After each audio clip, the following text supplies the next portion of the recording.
Hi, I'm Hal Roberts. This is Bridge City News. Here's some of the top stories we've been following. Controversy surrounding the UCP, this one involving a candidate from Livingstone-Macleod who came under fire for comments she made about heart attack victims. The province announced that more help is coming for those in Lethbridge who need cardiac care. And according to a recent poll, the NDP now leads the UCP by 5 points in battleground Calgary.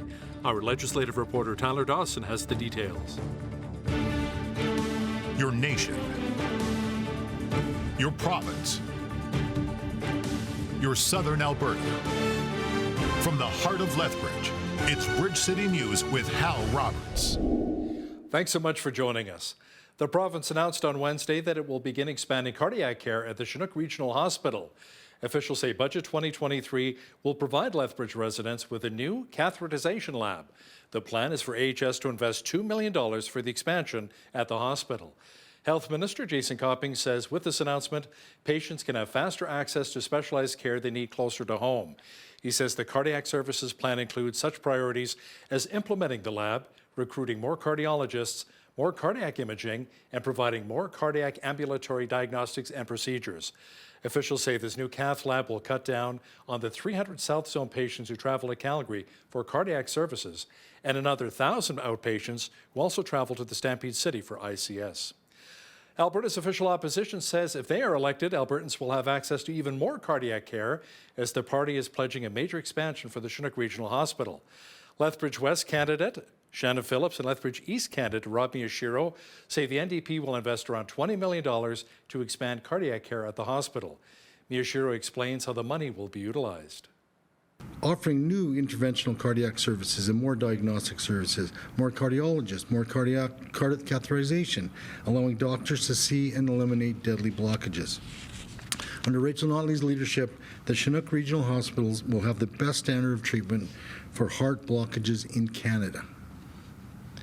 This plan is supported by AHS internal evidence, and it's time to push go. Now, in response to the province's earlier announcement today, Shannon Phillips says nobody can trust the UCP when it comes to health care. This is invisible money. It was not in the budget that was just voted on 2 months ago when Nathan Neudorf told the legislature that cardiac care expansion at Chinook Regional Hospital was not necessary and no studies had been done, even though he was in receipt of those studies. So this money is a lie, just as their justification for not taking action 2 months ago was a lie. Shannon Phillips says she's pretty confident that the residents of Lethbridge will side with the NDP in the next provincial election on May the 29th. Lethbridge Mayor Blaine Higgins says he's relieved that a cath lab is now in the design stages for Chinook Regional Hospital. This comes after his disappointment that the cath lab was originally not included in the Alberta government's 2023 budget.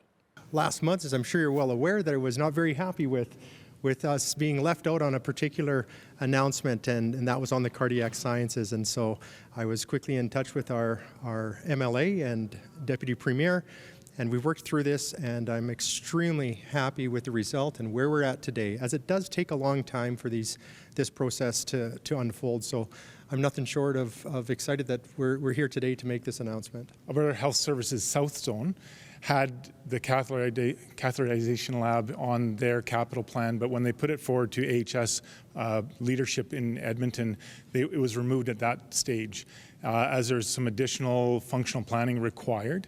And that's where it landed when we were at a budget process, so it was inappropriate to put it as a line item.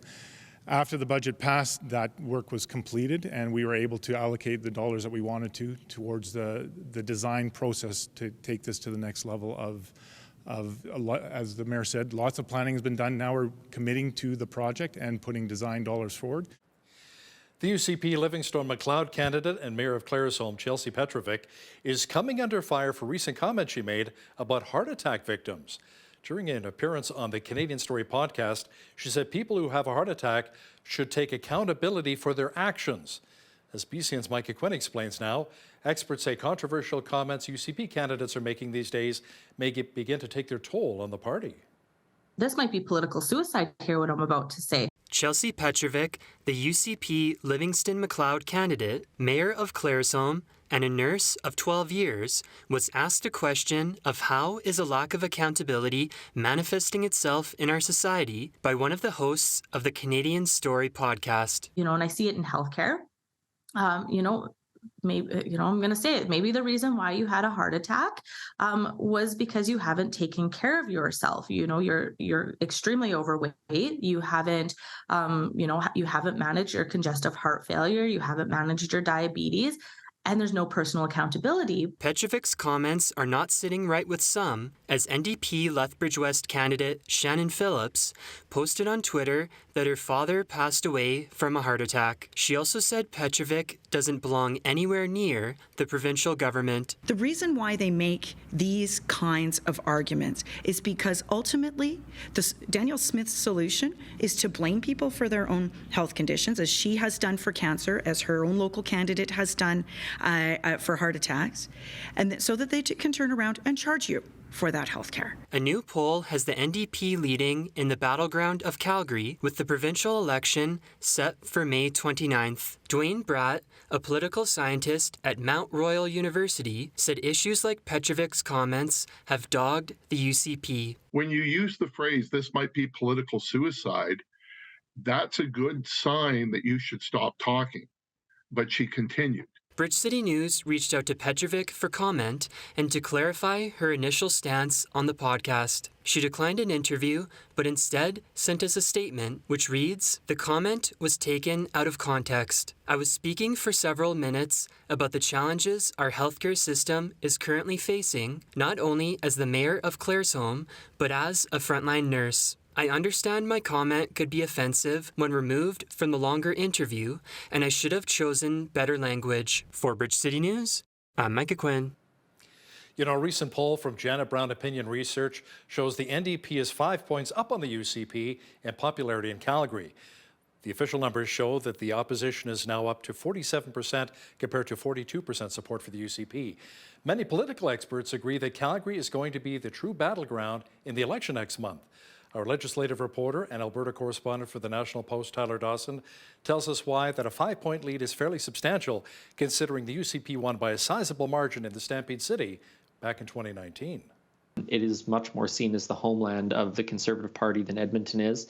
So there's some sort of symbolic as well as practical importance to all of this. The NDP is going really hard on Calgary. I believe they're going to be putting their election headquarters in Calgary. They're going to be canvassing very, very hard, big get out the vote effort there, because what they need to win there. But what it comes down to is how many seats the NDP need to win in Calgary and how many they can win in Calgary. Because if you have all of Edmonton, you've a bunch of seats in Calgary and maybe one or two elsewhere, Lethbridge, for example, that gets them on their way to forming government, but not quite.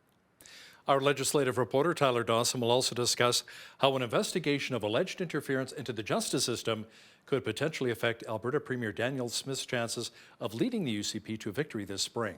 Catch the full interview with Tyler Dawson and BCN's Naveed Day coming up in the second half of our show. Well, we experienced a few flurries across much of southwestern Alberta earlier today and slightly cooler temperatures. Angela Stewart is in now with an early peek at the forecast.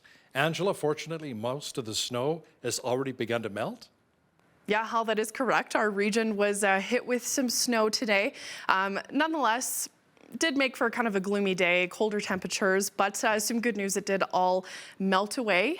We reached a high of 7 degrees today. Like I said, we did get that rain and snow, reaching a low of -2 tonight.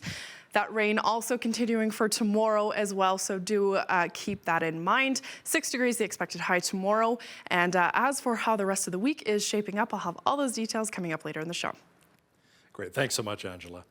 Prime Minister Justin Trudeau held a news conference in Winnipeg on Wednesday discussing recent budget measures for building a cleaner economy.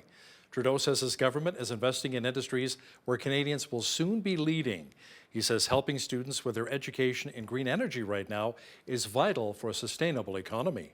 The Clean Technology Manufacturing Tax Credit will provide up to 30% support for investments in new machinery and equipment for clean tech and for the resources like critical minerals that go into them.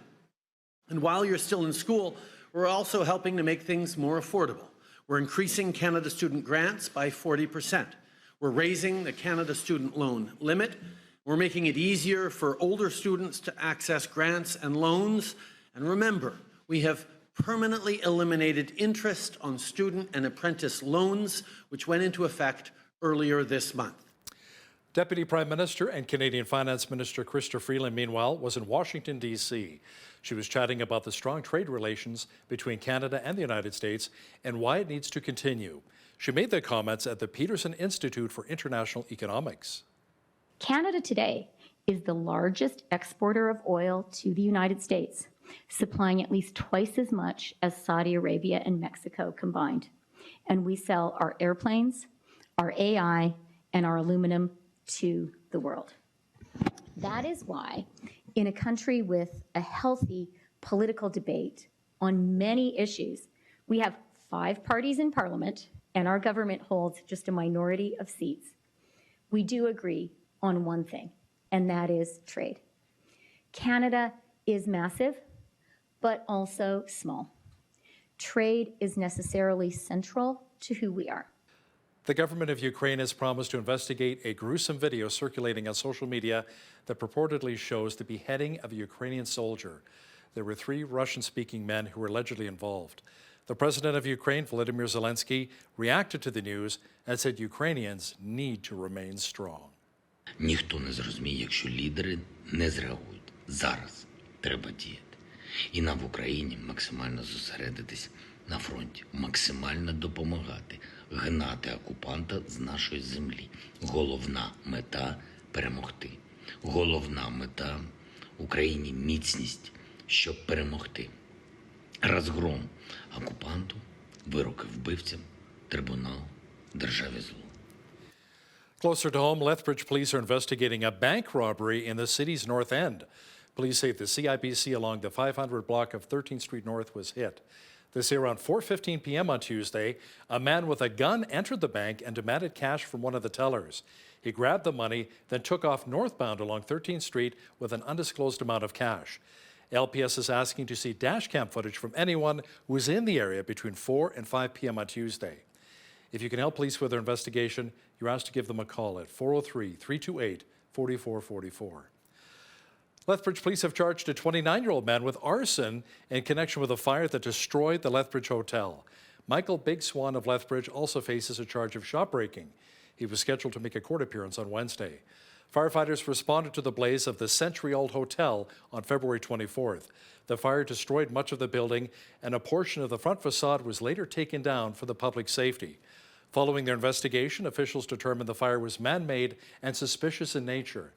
Police investigators also determined that the fire which destroyed the Boantong restaurant was also suspicious, and a person of interest was identified, but there was not enough evidence to support criminal charges. That investigation continues. The Southern Alberta Bible Camp is hoping that an upcoming fundraiser can help pay for programs for students to come and take part in their unique camp. Staff from the organization say their Ride for a Reason event is one which is looking to raise about $150,000, and it began 12 years ago. It's an aggressive goal for sure. Last year we gave away just over $180,000 of sponsorships out, and so there's a great need there. We had 800 campers that needed sponsorship, full or part sponsorship last year, and so it's a great need. It's a great cause, and people are getting on board. It's fun, and you know what? Like, we're a Christian camp, right? So we're able to share the gospel with every child that comes. It's a big part of what we do, and it's important. It's our mission to see lives transformed by God. So, folks with the Southern Alberta Bible Camp say so far around $17,000 has been raised through Ride for a Reason. A massive Christian gathering in Costa Rica recently saw more than 100,000 people gather. The Palau Festival brought the message of Christ to the multitudes. Now, as we hear in this next story, prisoners, business leaders, and even politicians had a chance to hear the gospel in this unique and powerful way. More than 100,000 people crowded into the Savannah Metropolitan Park of San Jose, Costa Rica for the Palau Festival that had promised good news and good music. Surrounded by praise and worship, thousands accepted the invitation from Andrew Palau to surrender their lives to Jesus. According to the organizers, more than 150,000 people attended the festival on 2 very special evenings. The Palau Festival is a massive event. It is free and open to all, meaning that not only those who attend can benefit free of charge, but also anyone else will also be well received. The Palau Festival in Costa Rica was more than just an event. During a full week, the organizers carried out a series of activities designed to include all of Costa Rica's society. While visiting the country's main prison, Andrew Palau spoke to the inmates about true freedom in Jesus. At a meeting with a group of women, his wife Wendy shared her emotional testimony of how she lost 3 unborn children. And with business executives and other professionals, Andrew and his father-in-law shared advice on how to be successful while walking hand in hand with Jesus. A dinner to which we invited business executives, professionals, government officials, politicians, and sports stars. And here Andrew Palau brings this message of hope. In the nation's Congress, the Palau Festival was officially declared an event in the national interest. Declaration of Public Interest, the activity titled Palau Festival. Article 1. The activity organized by the Luis Palau organization is declared to be of public interest. Children also had an opportunity to have fun during the Children's Festival, where they enjoyed clown shows, face paintings, gifts, and a message about salvation. A group of professional cyclists amazed those who attended with their acrobatic freestyle BMX show. At the same time, volunteer doctors offered free services to people with limited resources, who also received clothing and a special treatment. A whole week dedicated to the community, and one that ended with thousands accepting Jesus into their lives. In San Jose, Costa Rica, Javier Bolaños for the Global News Alliance. Over 100,000 people, wonderful to see. It was wonderful to see a lot of the snow melt here in southwestern Alberta. Flurries in the morning, and by the afternoon it felt like spring again. And you know what? The meltdown will continue. A complete look at the weather picture is coming up.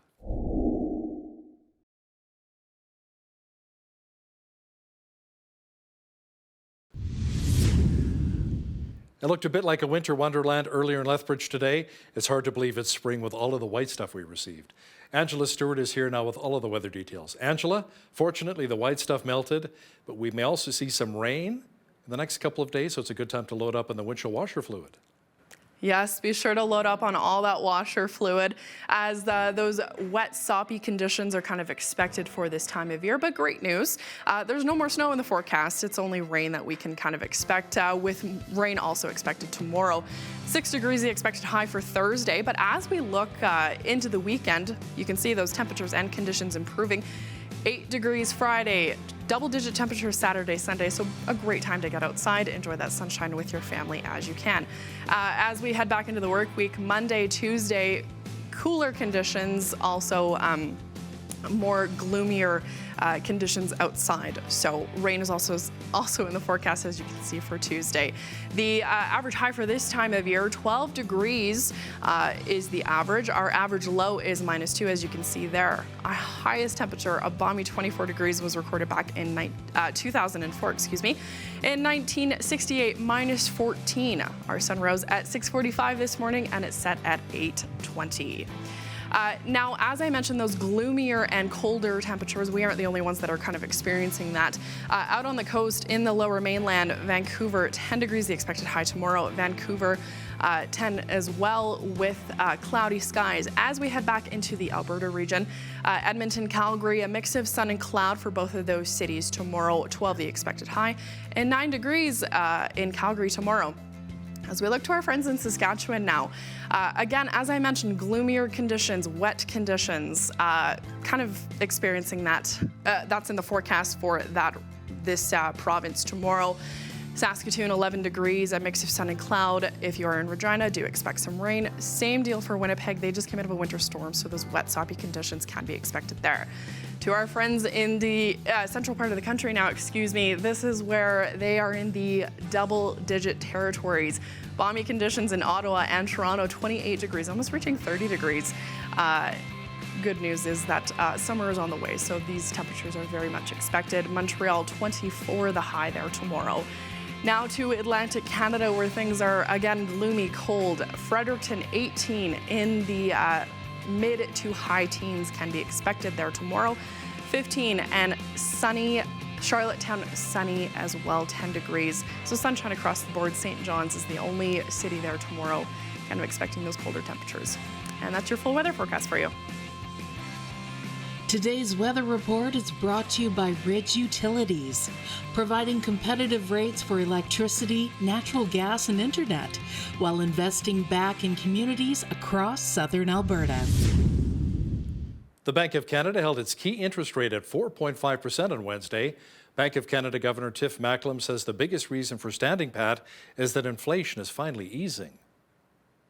We are encouraged inflation is declining, and we are seized with the importance of staying the course and restoring price stability for Canadians. Inflation is coming down quickly, and it's forecast to be about 3% this summer. The economy is expected to grow modestly, even as inflation comes down. This is good news, but is not job done. Our destination is the 2% inflation target, and several things have to happen to get inflation all the way back to the 2% target. Inflation expectations have to come down further, service price inflation and wage growth need to moderate, and corporate pricing behavior has to normalize. Overall, the central bank projects Canada's economy to grow by around 1.4% this year and 1.3% in 2024. Cineplex says it does not expect to recoup any material amount of the $1.24 billion owed to it by UK-based Cineworld Group. This comes after the former suitor of the Toronto movie theatre chain entered into a restructuring agreement with some of its lenders last week. The company filed a proposed Chapter 11 plan of reorganization on Tuesday. Cineworld walked away from a $2.18 billion deal to buy Cineplex back in 2020. That sparked a court battle over whether Cineworld had the right to get out of the deal. Now, here's a look at today's markets. The TSX was up 32 points on the day to finish at 20,454. The Dow was down 38 points to 33,646. The S&P 500 was down 16 on the day to 4,091, and the Nasdaq was down 102 points to 11,929. West Texas Intermediate Oil was up $1.78 on the day to $83.31 US per barrel. Natural gas was down 9 cents to $2.09 US. Gold was up $11.32 to $2,014.93 US an ounce, and silver was even on the day at $25.50 US an ounce. Feed wheat is at $11.57 per bushel, barley's at $9.17, canola's at $17.25, and corn is at $10.62 per bushel. Live cattle were up $1.98 to $174.28. Feeder cattle were up 13 cents to $202.23, and lean hogs were down 75 cents to $72.30. The Canadian dollar was down slightly over the past 24 hours to 74.39 US.